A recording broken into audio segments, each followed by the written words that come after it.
we bring you the answers to all your questions. Be better than others. Enjoy the benefits of knowledge. Accept the answers from us.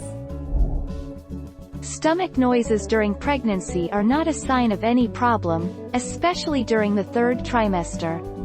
Most pregnant women hear noises coming from their bodies as the baby gets ready to leave the womb. Your organs have changed position to make room for your child, and your ligaments are stretching.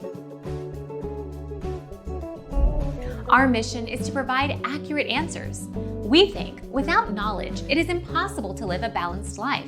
Be competent, be skillful.